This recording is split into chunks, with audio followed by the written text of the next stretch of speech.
সুপ্রিয় দর্শক, আজ আপনাদের মাঝে নতুন একটি ভিডিও নিয়ে হাজির হলাম। আমি এসেছি একটা লাউ খেতে। লাউ গাছে আমি যদি দেখাই, এই লাউ গাছটা কিন্তু পুরাপুরি মাচাতে ছেয়ে গেছে, ভর্তি হয়ে গেছে।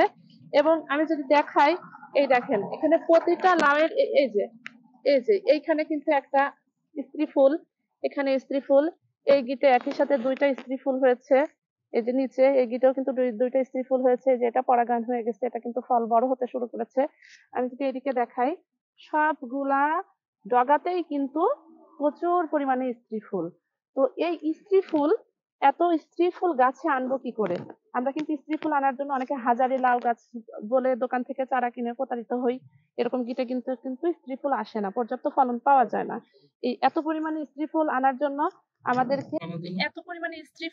জন্য আমাদেরকে যে কৌশলটা অবলম্বন করতে হবে, যখন মাটি থেকে গাছটা মাচা পর্যন্ত উঠে আসবে, গাছটা মাচা পর্যন্ত উঠে আসার পরে আমরা কিন্তু গাছের এই আগাটা এভাবে ভেঙে দিব।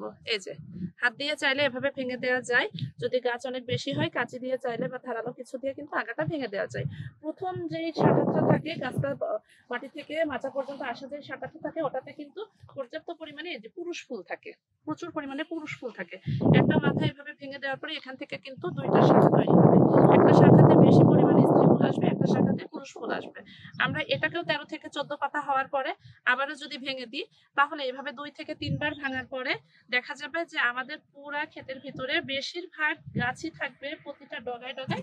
এরকম যখন স্ত্রী ফুল পর্যাপ্ত পরিমাণে আসবে, তখন কিন্তু এমনিতেই আমাদের গাছের প্রচুর পরিমাণে ফলন বৃদ্ধি পাবে। তো এভাবেই যদি আমরা আমাদের বাগানগুলোকে, আমাদের এই লাউ জাতীয়, কুমড়া জাতীয় ফসলগুলোকে পরিচর্যা করি, তাহলে কিন্তু ঠিক এরকম প্রতি গিটে গিটে এরকম লাউ ধরবে, এই ধরনের অনেক পরিমাণে ফলন পাওয়া যাবে। তো আমার এই ভিডিওটি যদি আপনাদের ভালো লাগে, এই ইনফরমেশন গুলো যদি আপনাদের কিছুটা হলেও কাজে লাগে, অবশ্যই আমাদেরকে কমেন্ট করে জানাবেন, এবং কি ধরনের ভিডিও আপনারা দেখতে চান সেটাও জানাবেন। পরবর্তীতে সেই ধরনের ভিডিও নিয়ে আবার আপনাদের মাঝে হাজির হবো ইনশাল্লাহ। ততদিন পর্যন্ত ভালো থাকবেন। ধন্যবাদ। আসসালামু আলাইকুম।